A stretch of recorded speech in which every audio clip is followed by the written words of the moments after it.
Good morning 12th class. बेटा इससे पिछली वीडियो में मैंने आपको VRMS IRMS के बारे में बताया था। अब नेक्स्ट टॉपिक है प्रत्यावर्ती धारा परिपथों में वोल्टेज तथा धारा के बीच कलांतर। अब ये कलांतर मैंने आपको बताया था कि कला का अंतर जो होता है, जो जनरली जिसको हम कोण से रिप्रेजेंट करते हैं तो उसको बोला जाता है कला। जनरली जो प्रत्यावर्ती धारा परिपथ होते हैं उसमें वोल्टेज और धारा उनकी आवृत्ति सेम होती है, पर हर बार ऐसा हो ये ज़रूरी नहीं होता। अधिकतर हम ये देखते हैं कि जो सर्किट्स होते हैं, जो परिपथ होते हैं, कुछ परिपथ ऐसे होते हैं कि जब वोल्टेज मैक्सिमम है तो धारा मैक्सिमम नहीं होती, या जब धारा मैक्सिमम है तो वोल्टेज मैक्सिमम नहीं होती। मतलब दोनों के बीच में जो कलांतर है वो हो जाता है, कला का अंतर हो जाता है। अगर परिपथ में वोल्टेज के अधिकतम होने से पहले ही धारा का मान अधिकतम हो जाए, जैसे कि आप इस ग्राफ में देखिए कि वोल्टेज तो यहाँ पर अधिकतम हुई इस पॉइंट पर,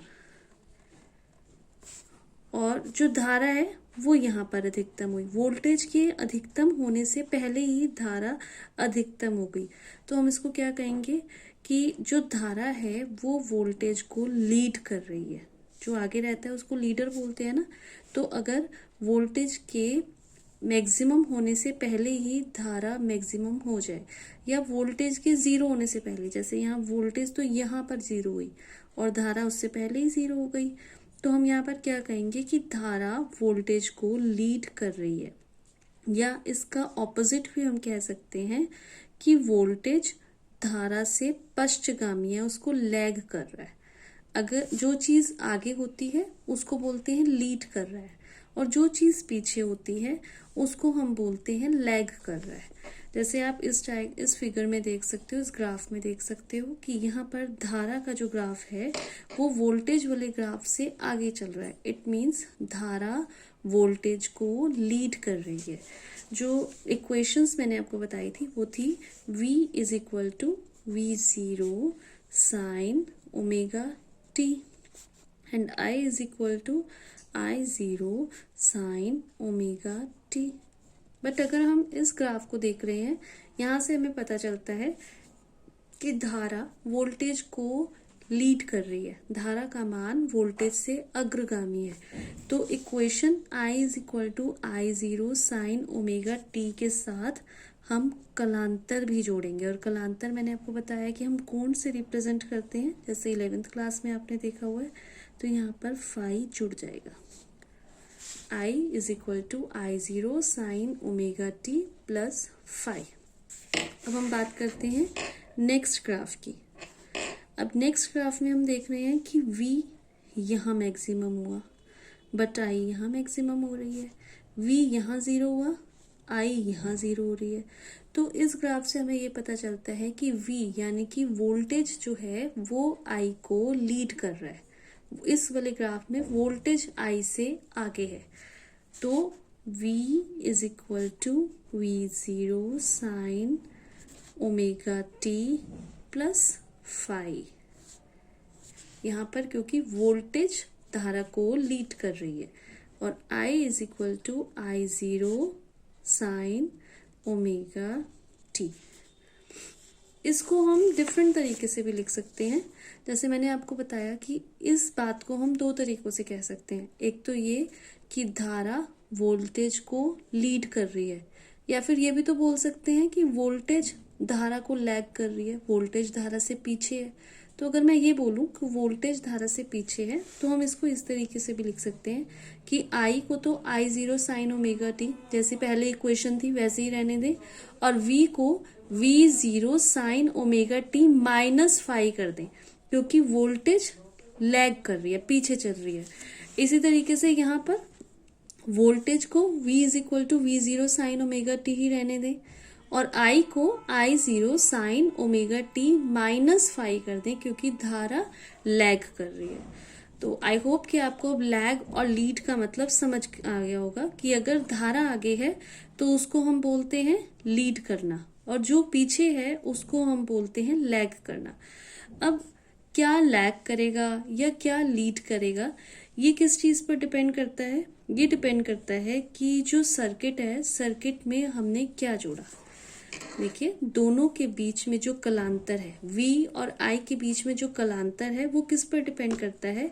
परिपथ में प्रतिरोध R, प्रेरकत्व L और धारिता C के मानों पर निर्भर करता है। तो सर्किट में हमने R जोड़ा, या फिर कोई प्रेरण के लिए कुंडली L जोड़ दी, या फिर धारिता के लिए एक संधारित्र C जोड़ दिया। इस चीज पर डिपेंड करता है कि किसका मान आगे रहेगा और किसका मान पीछे रहेगा।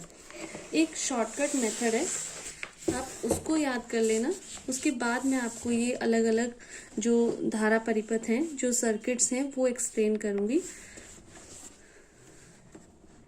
L C R परिपथ में V I से आगे पीछे समान है। इस लाइन को याद करने से आप कभी कंफ्यूज नहीं होगे कि किस परिपथ में क्या चीज लैग करेगी या क्या चीज लीड करेगी। सपोज सर्किट में सिर्फ L लगा हुआ है, इसको भूल जाइए, C और R को भूल जाइए। तो मैंने क्या कहा कि L परिपथ में V I से आगे, पहले L आगे पहले है ना, और आगे वर्ड है, तो L वाले परिपथ में क्या चीज आगे होती है? V आगे होती है, किससे? I से। ठीक है। अब अगर परिपथ में सर्किट में C लगा हो, संधारित्र लगा हो, C सेकंड नंबर पे है, सेकंड नंबर पे मैंने कौन सा वर्ड की यूज किया? पीछे वाला। तो अगर संधारित्र लगा है तो V I से पीछे होगा। और अगर R लगा है, प्रतिरोध लगा हुआ है, तो परिपथ में ये तीसरे नंबर पे है, तीसरे नंबर पे वर्ड कौन सा यूज किया मैंने? समान। तो अगर प्रतिरोध लगा है तो V और I दोनों कैसे होंगे? समान होंगे। L लगे होने से V I को लीड करता है, आगे रहता है। C लगे होने से V I से पीछे रहता है, मतलब लैग करता है। और R लगे होने से V और I दोनों समान हो जाते हैं। अब हम सर्किट पढ़ते हैं, अब आपको इजी होगा लर्न करना। सबसे पहला जो सर्किट है वो है जब परिपथ में केवल शुद्ध प्रतिरोध लगा हो। तो ये एक परिपथ दिखाया हुआ है। एक तार है जिसके सिरों का प्रतिरोध R है और इसको किससे जोड़ दिया गया? एक प्रत्यावर्ती धारा स्रोत से। तो इसका जो वोल्टेज है V is equal to V0 sine omega t है। अब जो ओम का नियम है, ओम के नियम से V इज इक्वल टू हमें पता है किसके होता है? V इज इक्वल टू होता है IR। और V अभी हमने देखा, क्योंकि प्रत्यावर्ती धारा स्रोत है तो voltage V0 sine omega t is equal to IR। I is equal to यहाँ से क्या आ जाएगा? V0 upon R sine omega t। V0 upon R जो है, क्योंकि ये प्रत्यावर्ती धारा की मैक्सिमम वैल्यू है, तो इसमें हम I की जगह V0 अपॉन R की जगह I0 sine omega t। This is equation number 2 and this is equation number 1। V is equal to V0 sine omega t, I is equal to I0 sine omega t। दोनों equations में कहीं भी कलांतर नहीं आया ना, तो इसका मतलब कि जब परिपथ में केवल प्रतिरोध R लगा होगा तो V और R जो है वो कैसे होंगे? समान होंगे।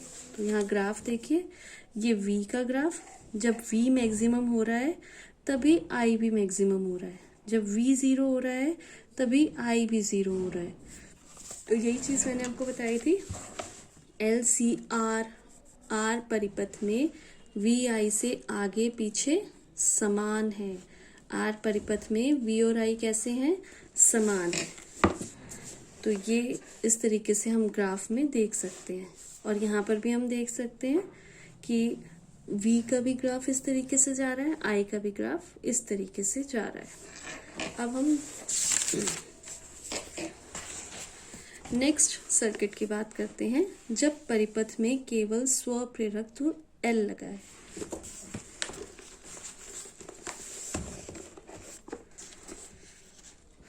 तो एक एल स्वप्रेरकत्व की एक कुंडली है जिसका हमने जो प्रतिरोध है वो नेग्लिजिबल मान लिया कि इसका प्रतिरोध हम नगण्य मान सकते हैं, और इसको किससे कनेक्ट कर दिया, एक प्रत्यावर्ती धारा स्रोत से। तो इसकी voltage V is equal to V0 sine omega T. अब जब हम इस कुंडली में धारा प्रवाहित करते हैं, क्योंकि ये प्रत्यावर्ती धारा स्रोत है, तो धारा प्रवाहित करने से क्या होगा, प्रत्यावर्ती धारा स्रोत में क्या होता है कि परिमाण और दिशा कंटिन्यूएशन में बदलते रहते हैं, क्योंकि प्रत्यावर्ती का जो ग्राफ होता है वो इस तरीके से होता है, कंटिन्यूएशन में दिशा बदलती रहती है। अब जब दिशा बदल रही है तो ये जो कुंडली है, कुंडली से जो गुजरेगा चुंबकीय फ्लक्स वो भी क्या होता जाएगा, वो भी बदलता जाएगा, और इस बदलते जाने से इस कुंडली के सिरों के बीच में क्या उत्पन्न हो जाएगा, एक विभवांतर उत्पन्न हो जाएगा। और उसका मान आपने स्वप्रेरण वाले टॉपिक में पढ़ा है, उसका मान किसके बराबर हो जाएगा, LdI/dt, जहाँ पर DI/dt क्या है, धारा परिवर्तन की दर। ये फैराडे के नियम आपने पढ़े हैं। तो जो नेट विभवांतर इसमें उत्पन्न हो जाएगा जो कुंडली में, वो किसके बराबर होगा, V0 साइन ओमेगा टी, जो प्रत्यावर्ती धारा स्रोत से उत्पन्न हो रहा है, और साथ ही साथ जो कुंडली में चुंबकीय फ्लक्स में परिवर्तन की वजह से उत्पन्न हो रहा है LdI/dt minus V0 sine omega T minus LdI/dt is equal to 0। तो LdI/dt is equal to V0 sine omega T, या DI की जो वैल्यू है हम उसको क्या लिख सकते हैं, V0/L sign omega T dt। अब हमें I फाइंड आउट करना है, हम दोनों साइड का इंटीग्रल करेंगे। तो DI का integral, V0/L sign omega T dt का इंटीग्रल। DI का इंटीग्रल होने पर I आएगा, यहाँ V0/L रहेगा। मैंने पिछले डेरिवेशन में भी आपको बताया था कि साइन का जो इंटीग्रल होता है वो माइनस कॉस ओमेगा टी होता है। फिर से एक बार बोल रही हूँ, अगर डिफरेंशियल करते हैं साइन का तो कॉस हो जाता है, साथ में ओमेगा मल्टीप्लिकेशन में आता है, पर जब हम इंटीग्रल करते हैं तो माइनस कॉस ओमेगा टी और अपॉन में ओमेगा आएगा। तो माइनस V0/ओमेगा L कॉस ओमेगा टी, और इसको हम साइन ओमेगा टी माइनस π/2 भी लिख सकते हैं। तो I इज इक्वल टू V0/ओमेगा L sine omega T minus π/2, और साइन का जो मैक्सिमम मान होता है वो होता है 1। तो V0/ओमेगा L को जो है हम I0 लिखेंगे, जो धारा का महत्तम मान होता है। I इज इक्वल टू V0/ओमेगा L को हमने लिखा I0 sine omega T minus π/2, जहाँ पर जो V0/ओमेगा L है वो क्या हो गया, वो हो गया I0, धारा की मैक्सिमम वैल्यू। और जो वोल्टेज की हमारे पास इक्वेशन होती है वो होती है V is equal to V0 sine omega T. जब इन दोनों इक्वेशंस को हम कंपेयर करेंगे तो इससे हमें क्या पता चल रहा है कि धारा क्या कर रही है, माइनस की टर्म आ गई, तो धारा वोल्टेज से पीछे है। धारा जो है वो वोल्टेज को क्या कर रही है, वो वोल्टेज को लैग कर रही है, या फिर हम उल्टा भी बोल सकते हैं कि VI को लीड कर रहा है, VI से आगे है। और यही मैंने आपको बताया था कि एक बार फिर से हम देखते हैं, L परिपथ में VI से आगे। तो यहाँ हमें पता चल गया जो इक्वेशंस आई कि इसमें जो कलांतर है माइनस में आ गया, इसका मतलब धारा वोल्टेज से पीछे है। तो इसका जो ग्राफ है वो इस तरीके से बनेगा। ये तो वोल्टेज, जब वोल्टेज 0 तो धारा उल्टी दिशा में मैक्सिमम, क्योंकि धारा वोल्टेज से पीछे है, और जब वोल्टेज मैक्सिमम तब धारा क्या हो गई, 0। ये इस तरीके से इसका ग्राफ। या फिर हम यहाँ भी देख सकते हैं कि वोल्टेज तो इधर और जो धारा है वो इधर, दोनों के बीच में 90 डिग्री, π/2 मतलब 90 डिग्री का कलांतर इस तरीके से हम शो कर सकते हैं।